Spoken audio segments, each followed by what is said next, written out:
Hello, ഞാൻ doctor കണിൻസിലെ. ഒരുപാട് ആൾക്കാർ ചോദിക്കുന്നൊരു ചോദ്യമാണ്, ഡയബറ്റിസ് മാനേജ് ചെയ്യാനായിട്ട് ഇന്ത്യൻ ഡയറ്റ് വല്ലതും ഉണ്ടോ എന്ന്. ഇന്ന് നമ്മൾ അതാണ് ഡിസ്കസ് ചെയ്യാൻ പോകുന്നത്. ഇന്ത്യൻ ഡയറ്റ് എന്ന് പറഞ്ഞാൽ എല്ലാവർക്കും അറിയാം. ഒന്നിൽ സൗത്ത് ഇന്ത്യയിൽ ഇഡ്ഡലി, ദോശ അങ്ങനെയുള്ള ആഹാരങ്ങൾ, നോർത്ത് ഇന്ത്യയിൽ പോയാൽ പൂരി, ചപ്പാത്തി അങ്ങനെയുള്ള സാധനങ്ങൾ. ഇതിനൊക്കെ പൊതുവേ ഒരു കുഴപ്പമുണ്ട്.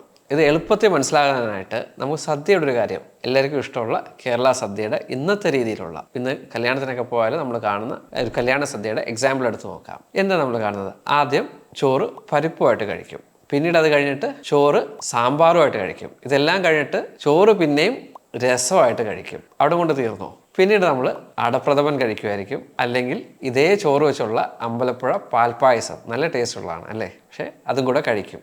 അല്ലെങ്കിൽ വെള്ളപ്പായസവും ബോളി ഒക്കെ ആയിട്ടുള്ള ചില കോമ്പിനേഷൻസും നമ്മൾ കാണാറുണ്ട്. ഇതെല്ലാം നമ്മൾ എടുത്തു നോക്കുമ്പോഴത്തേക്ക് ഈ ഫുഡിൽ ഏറ്റവും പ്രോമിനൻ്റ് ആയിട്ട് നിൽക്കുന്നത് ഒരൊറ്റ കാര്യമാണ്, കാർബോഹൈഡ്രേറ്റ്. ഈ ഒരു ടിപ്പിക്കൽ ഇന്ത്യൻ ഡയറ്റിൽ 70 മുതൽ 75% വരെയാണ് കാർബോഹൈഡ്രേറ്റ് ഉണ്ടാകുന്നത്.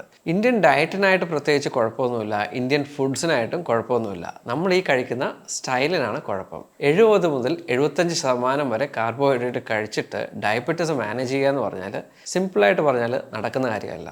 ഇതിൻ്റെ പ്രൊപ്പോർഷനാണ് മാറ്റാനായിട്ടുള്ളത്. അപ്പോൾ വരുന്ന അടുത്ത ക്വസ്റ്റ്യൻ എന്താണെന്ന് വെച്ചാൽ, ഡോക്ടറെ എങ്ങനെയാണ് ഈ ഫുഡുകൾ ബാലൻസ് ചെയ്ത് കഴിക്കുന്നതെന്ന്. ഇതിന് ഒരുപാട് റിസർച്ച് ആർട്ടിക്കിൾസും ഒരുപാട് പേപ്പേഴ്സും പബ്ലിക്കേഷൻസിനും നമ്മൾ ചില മാഗസീൻസിലും ഒക്കെ കാണാറുണ്ട്. പക്ഷെ അതിനൊക്കെക്കാളും സിമ്പിളായിട്ട് ആൾക്കാർക്ക് എളുപ്പത്തിൽ മനസ്സിലാകാനായിട്ട് ഞാൻ സ്ഥിരം പറഞ്ഞു കൊടുക്കുന്നത് എന്താണെന്ന് വെച്ചാൽ, ഈ വീഡിയോയിൽ പറയുന്ന ബേസിക് കൺസെപ്റ്റ് നിങ്ങൾക്ക് മനസ്സിലാകുകയാണെങ്കിൽ, അത് ഓർത്ത് നിങ്ങൾ ഫുഡ് കഴിക്കുകയാണെങ്കിൽ നിങ്ങളുടെ ഡയബറ്റിസ് നല്ല രീതിയിൽ കുറയ്ക്കാൻ പറ്റും, മെഡിസിൻ കൂട്ടാതെ തന്നെ. അപ്പോൾ ഞാൻ പറയുന്ന പ്ലേറ്റ് നിങ്ങൾ മനസ്സിലാക്കുക. അപ്പോൾ ഈ സിമ്പിളായിട്ടുള്ള നിങ്ങൾ ഓർത്തിരിക്കേണ്ട പ്ലേറ്റ് എന്താണെന്ന് വെച്ച് കഴിഞ്ഞാൽ, ആ വട്ടത്തിനെ നേരെ ഹാഫായിട്ട് ഡിവൈഡ് ചെയ്യുക. അതിൻ്റെ ഒരു വശം എന്ന് പറയുന്നത് it should be full of green leafy vegetables. പച്ച കളറിലുള്ള ലീഫ് ബേസ്ഡ് ആയിട്ടുള്ള വെജിറ്റബിൾസ് ആണ് ഏറ്റവും പ്രിഫറബിൾ.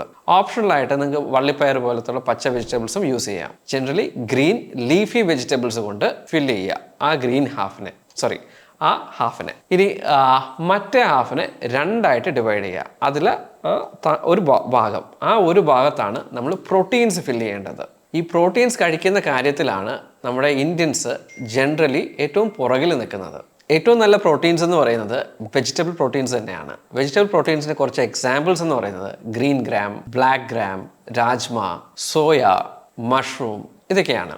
പക്ഷേ ഇത് പറയുമ്പോൾ പൊതുവേ ഉള്ളൊരു പ്രശ്നമുണ്ട്. പേഷ്യൻസ് പറയും, ഡോക്ടറെ ഷുഗർ വന്നു എന്ന് പറഞ്ഞിട്ട് ഞാൻ മധുരം എല്ലാം ഒഴിവാക്കി, ഐസ്ക്രീം കഴിക്കാറില്ല, ചായയിൽ പോലും മധുരം ഇടാറില്ല, ഇനിയിപ്പോൾ നോൺ വെജ് കൂടെ കഴിക്കാൻ പാടില്ല, കംപ്ലീറ്റ് ആയിട്ട് ഞാൻ വെജിറ്റേറിയൻ ആകണമെന്ന് പറഞ്ഞാൽ പിന്നെ ഞാൻ ജീവിച്ചിരിക്കുന്നത് തന്നെ വളരെ പ്രയാസമാണ്, ലൈഫ് തന്നെ ബുദ്ധിമുട്ടാവും. ഇത്രയും കോംപ്രമൈസ് ചെയ്തിട്ട് പിന്നെ ജീവിച്ചിരുന്നിട്ട് വല്ല കാര്യമുണ്ടോ അങ്ങനത്തെ ഒരു ലൈഫിൽ എന്നൊക്കെ ചോദിക്കാറുണ്ട്.